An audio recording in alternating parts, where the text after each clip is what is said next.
você tem um animal, você tem um animalzinho, antigamente a gente chamava animalzinho de estimação, agora é pet, né? Era dono, agora é tutor, mudou tudo. Mas você tem aquele amigo, porque eu considero, o nome que eu considero é esse, né? Você tem aquele amiguinho que você ama, um cachorrinho, um gato, enfim, você tem que cuidar dele, não basta só levar para passear não, tá?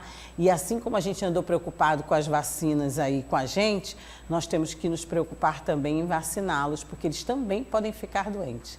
Então nós vamos conversar agora com quem entende do assunto, a especialista Thaís Maia, né? Médica veterinária. Bom dia, Thaís. Bom dia, tudo bom? Feliz ano novo para você. Para nós todos. E para os nossos bichinhos, né? Para os nossos animaizinhos, para aqueles que a gente ama. Com certeza. Eu gostaria primeiro que você falasse um pouquinho para a gente da importância da vacina, porque nós tivemos aí grandes polêmicas com vacina esse ano que passou, em relação aos humanos, né? Em relação a nós. E em relação aos bichinhos, qual a importância da vacina neles e quais as que a gente deve manter em dia? Bom dia. Na realidade, os pets, eles precisam ser vacinados justamente para prevenção. Assim como nos humanos, existe vacina específicas para os cães e para os gatos. E algumas dessas doenças que a gente precisa prevenir com vacina, elas são zoonoses. São doenças que podem passar para nós humanos. Aí a gente tem a raiva, a leishmaniose, que é o calazar, que são doenças muito importantes que precisam ser vacinados. Mas além dessas, a gente tem as viroses tão conhecidas, a cinomose, parvovirose. Nos gatinhos a gente tem a rinotraqueite, a leucemia felina, certo? Então a gente tem uma gama de vacinas que podem ser feitas em nossos bichinhos justamente para prevenir doenças muito sérias. Agora, Thaís, você citou aí algumas doenças que a gente logo remete às doenças mais conhecidas, né? A gente às vezes tem medo de adquirir um bichinho ou de estar com o pet, como nós chamamos hoje, e ele está com alguns sintomas e passar para a gente. Então, eu gostaria que você esclarecesse para o nosso público, para a nossa audiência, quais são as doenças mais comuns e que sintomas a gente pode identificar já para levar para o médico veterinário, embora a gente saiba que tem que estar levando periodicamente, né? Isso.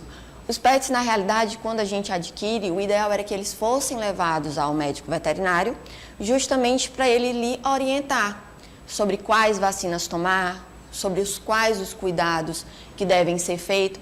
As vacinas, se a gente for atrás, são cuidados essenciais. É uma prevenção, mas são cuidados essenciais. Então, assim, diarreia, vômito, muitas vezes essas diarreia com sangue, certo? Isso nos remete a pensar exatamente nas viroses. As doenças do calazar, quando a gente fala de calazar, a gente vai muito por feridas pelo corpo. Sim. Mas não são só feridas pelo corpo que fazem a gente pensar no calazar. Geralmente o calazar é detectado através de exames, então não adianta simplesmente o animal estar com algumas feridas, a gente precisa especificar que doença é que está transmitindo, então vamos precisar de exames, para só depois iniciar o protocolo vacinal. E essas vacinas, elas podem começar quando? Isso. Em gatinhos, a partir dos 2 meses de idade, e nos cães, a partir dos 30 dias. A gente tem vacinas para cães que podem ser feitos a partir dos 30 dias. Certo. A gente costuma se preocupar muito com o aspecto do animal, com o comportamento do animal, né? Então, um petzinho, às vezes você pega um bichinho e vê que ele fica triste, né? Você adotou ou você ganhou e você nunca teve um bicho, por exemplo, de estimação, um animalzinho, um pet, melhor dizendo. E aí você nota o comportamento dele. Eu já passei por uma amiga, já passou por uma experiência dessa com um cachorrinho que eu dei para ela. Ele já estava comigo há muito tempo. E aconteceu dele ficar doente e, infelizmente, até a gente perdê-lo. E ficou se observando o comportamento e achando que era só por um motivo de mudança de local. Porque tinha um outro cachorrinho que podia ser ciúme. No entanto, era uma doença, era um tumor, tinha que fazer uma cirurgia. E foi detectado até, só não deu tempo de fazer a cirurgia e a Magali já tinha 9 anos. Então, assim, eu sou muito preocupada até hoje com isso. A gente tem que observar o comportamento também, né? Também. Cães mudam o comportamento e eles, às vezes, mudam repetindo. É um animalzinho que não gosta de ficar num determinado cantinho. É um animal que se isolou. É um animal que está deixando de se alimentar. Algo está errado. Não é normal, não é rotina dele fazer esse tipo de coisa. Precisa acompanhar, precisa levar no médico veterinário. Às vezes eu brinco muito com meus tutores, com os pacientes que eu atendo, os tutores, Sim. que tudo vai para a internet. O Google, vamos atrás do Google. Infelizmente hoje, eu digo infelizmente mesmo, porque muitas vezes as informações não são desencontrada. Corretas. Às vezes você pensa que é uma coisa porque você leu, mas é uma coisa completamente diferente. Às vezes vem de um recorte de um especialista e é melhor você conversar com o especialista, né? Isso. Tudo bem até que você vá para esclarecer, dar uma luz, né? A gente tem uma mania, principalmente a gente, assim, é horrível, de pegar um exame e logo ler, é mais ou menos parecido, logo ler o exame todinho, aí se vê, a palavra vai logo para a diferente, internet para ver. E às vezes se assusta, acha que está com uma doença, com uma coisa mais grave, não é. Ali é todo, quando você pega um exame, tem todo o histórico, né? Toda uma análise, então é melhor que você leve para um especialista. Bem, detectou o comportamento, leva para o veterinário. Leva para o veterinário.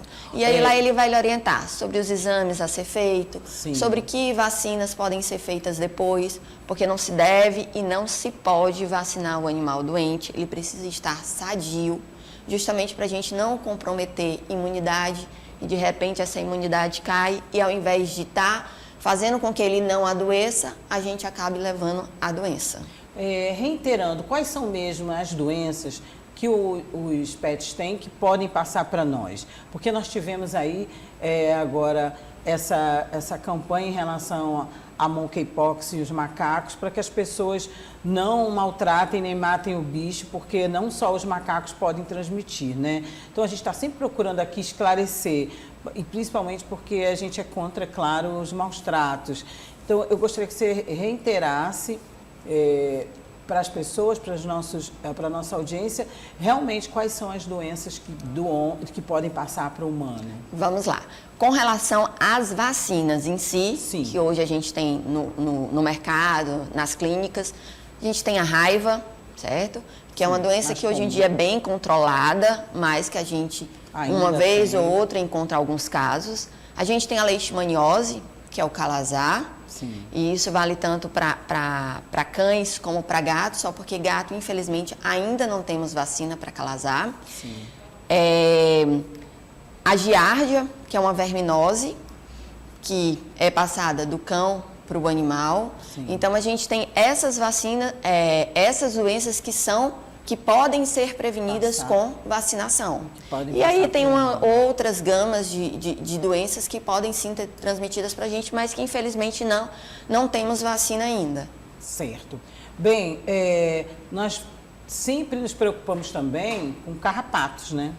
Isso. Aí a gente tem a erliquiose, que é muito conhecida entre os tutores. Os carrapatos são muito comuns. Infelizmente, às vezes, você cuida do seu cãozinho, do seu animalzinho, mas pela vizinhança, porque a gente sabe que tem que fazer todo um controle do ambiente. Do ambiente. Você, às vezes, muitas vezes as pessoas não têm nem condições também de fazer isso, mas deve ter também, sem você contratar, né, para fazer toda aquela asepsia na casa.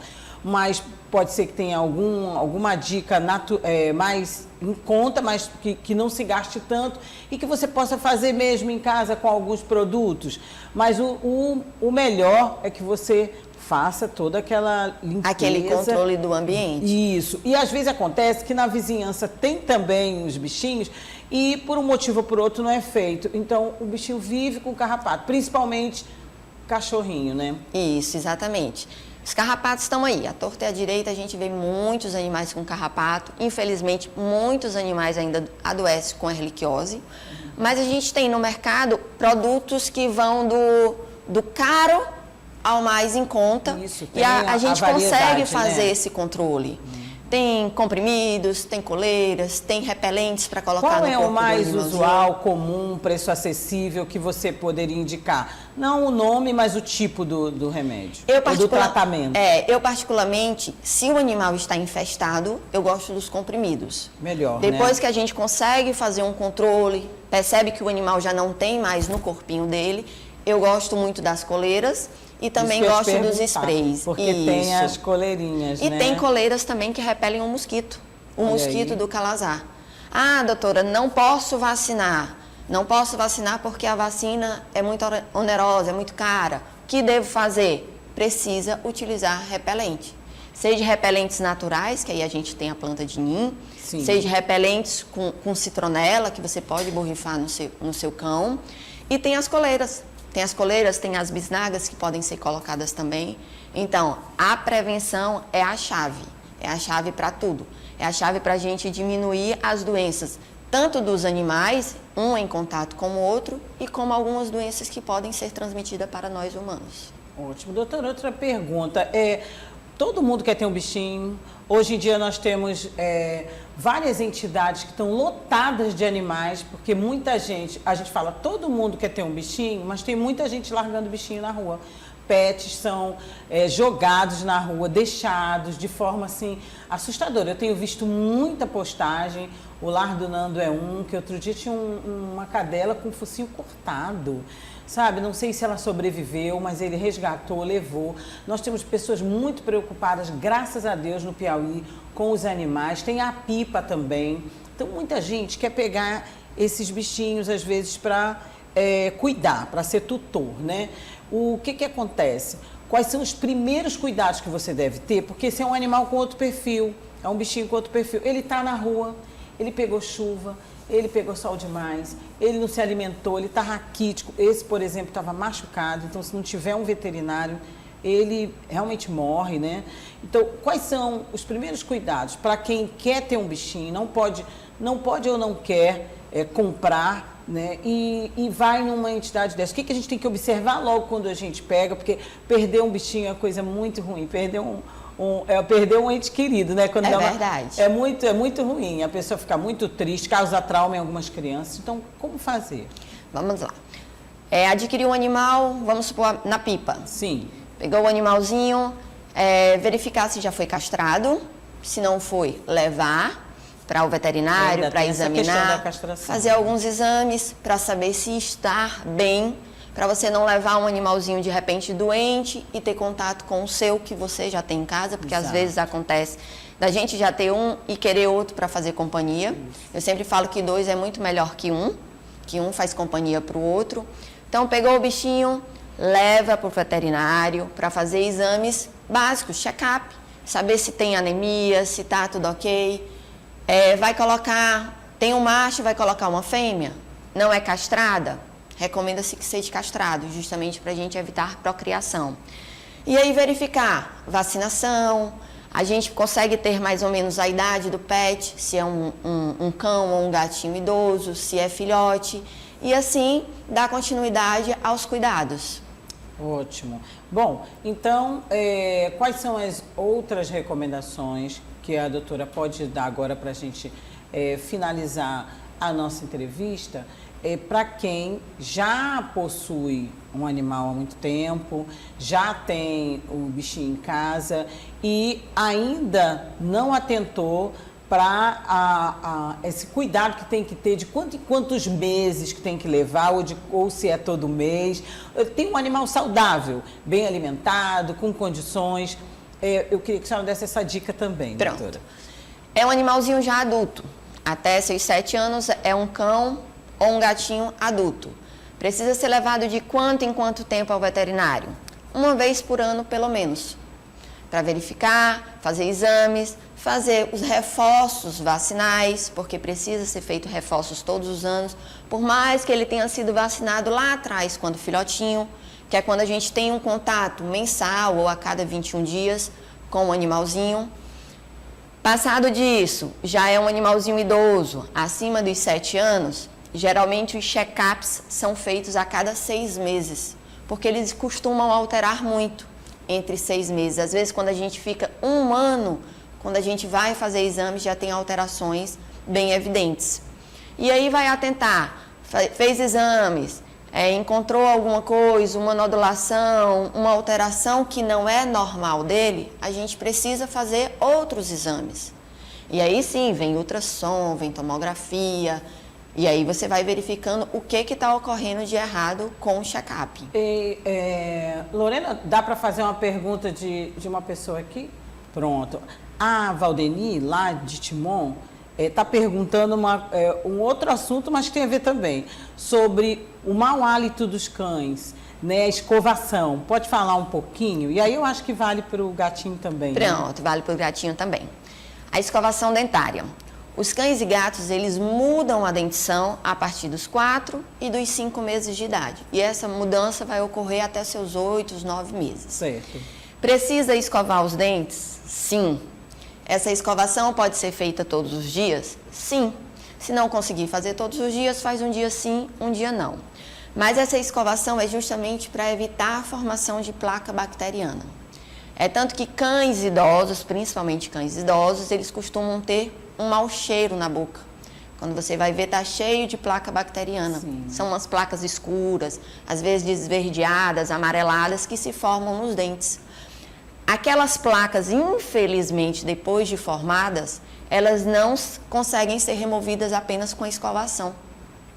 Precisa de uma limpeza dentária. E aí o animal precisa passar por exames pré-operatórios, porque a gente precisa anestesiar. Não é como a gente que fica ali de boca aberta, né?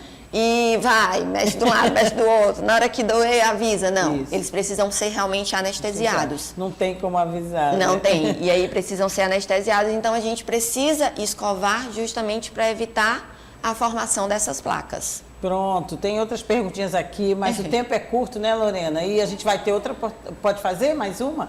É sobre a pelagem. O Carlos Augusto, do Disseu, pergunta: meu cão é muito peludo, né? Como fazer para que ele não tenha problema com os nós e não traga incômodo como eu vejo ele sentir? Pronto. O que você pode fazer? Escovação. Escovação dos pelos. Eu sempre recomendo que seja utilizado um produto que a gente chama desembaraçante, que é para exatamente não provocar a quebra do pelo quando dá escovação. Você borrifa sobre o corpo e aí você vai escovando. Com que frequência eu preciso fazer essa escovação? Pelo menos 3 vezes por semana. Nossa, é bastante. Se seu cão for aqueles de pelo bem longo, como Shih Tzus e Yorkies... É um poodle grande. Pronto, eles podem ser feitos todos os dias. Pode, contanto que não seja a seco. Quando eu falo a seco, é sem colocar nada. Porque aí você pode provocar ressecamento e quebra dos pelos. Mas precisam ser escovados. E os poodlezinhos costumam dar uns nozinhos mesmo. Então precisa de escovação mesmo. E outra coisa, aí já é uma curiosidade minha, todo mundo gosta de enfeitar o seu pet, né? De colocar roupinha, lacinho e às vezes fazer um corte de pelo mais moderno, mais transado e tal. Isso prejudica o cãozinho, incomoda ou não é recomendável ou não? Todo mundo pode exibir o seu pet aí da forma que quiser, com as roupinhas que quiser. Com relação às roupinhas, elas podem ser colocadas? Podem. Só porque a gente tem que lembrar que a gente vive em um clima bem quente. Isso. É atípico a gente estar com esse friozinho, né? Isso. E aí, coloca a roupinha, precisa ser removida todos os dias. Quando se coloca a roupa, precisa ser tirada. E quando se tira, escovar o pelo. Porque aqueles pelinhos podem dar nó. Sobre os lacinhos, as gravatas, eu adoro, eu acho um charme. Mas também precisam ser removidos. A gente não pode levar ao pet e deixar ali 1 semana até levar novamente. Principalmente os lacinhos, eles costumam formar nó. E no que forma nó, às vezes puxa. Quando você vai tirar o lacinho, tem uma alopecia, tem uma areazinha sem pelo.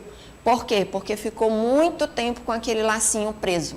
Então, a recomendação pode se tirar, tira e no outro dia coloca. Escova o pelinho e coloca. Muito bom, falou de pet, falou de bichinho, tem muito papo. Então, nós teremos outras oportunidades para tirar também as suas dúvidas, né? Nós vamos para o intervalo daqui a pouquinho, mas antes queria que a doutora Thaís deixasse seus contatos para quem não conseguiu tirar sua dúvida ou que se interessou também aí pelo seu trabalho, já que você faz esse trabalho maravilhoso com os animais. Fique à vontade. Pronto, obrigada. Eu tenho um Instagram, Atendivete, tá bom? Lá eu posso tirar as dúvidas de vocês e lá todos os dias eu coloco informações, curiosidades, o que você pode fazer para ajudar o seu pet a viver melhor, a ter mais qualidade de vida, tá bom? Muito obrigada. Deixo aqui um feliz ano novo, um 2023 de muito cuidados com pets, Isso. tá bom? E que tenham vida longa. Muito obrigada, doutora De Thaís, nada. mais uma vez, pelas É sempre um prazer. informações, troca de conhecimento e atendimento à nossa audiência.